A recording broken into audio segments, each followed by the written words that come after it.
Hi guys, আমি আসছি কাশবনে ছবি তোলার জন্য। প্রকৃতির একদম অস্থির লেভেলের, দেখেন বিকাল টাইমটা কি অস্থির লেভেলের একটা ভিউ লাগতেছে। কিন্তু ওরে ভাইয়া, আপনি কই থেকে আসছেন? ভাই মাথা গরম আছে, আর মারতেন না ভাই, আর মারতেন না। ওরে ভাইয়া, ওরা কোথা থেকে আসছে? ভাই আপনি কোথায় গেছিলেন?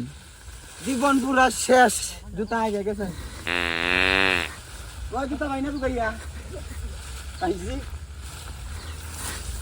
ভাই কই গেছিলেন? বরবাদ হয়ে গেছি ভাই, বরবাদ হয়ে গেছি। আমার জুতা ছিঁড়ে আরো কেউ আছে নাকি আপনাদের?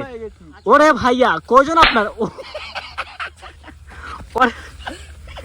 ভাই কই গেছিলেন? ভাই মাইতেন না ভাই, কেসটা মানুষে কইতাছে ফেসবুকে কাশফুল দিয়ে হাতাইছি ভাই, কিন্তু আইয়া যে এরকম অবস্থা ভাই, দেখেন ভাই শরীরের অবস্থা, মানুষের অবস্থা দেখে আমার অবস্থা খারাপ। আমি জীবন নষ্ট ভাই, মাইতেন না ভাই। আমার ভাই কাশবনে ছবি তুলতে এত কষ্ট করতে হয়? ভাই জীবনে আমি তো আসবো, আপনি একটু আমার সাথে আসেন, একটু আসেন দেখি। নো নো নো নো, ভাই রাস্তাটা আপনি দেখেন, এই রাস্তায় মানুষ কিভাবে আসবে ভাই। কিন্তু এখন তো মানুষ বুঝে না, ফেসবুকে একটা ছবি ছাড়া লাইক কমেন্ট করে ফেলবে, কিন্তু কি কষ্ট করে ছবি, একটা ছবির ভিতরে কত কষ্ট, এটা তো ভাই মানুষ বুঝবে না। ওরে ভাই, এটা কি? Oh my god. ওরে ভাই, এত কষ্ট কাশবনে ছবি তোলা।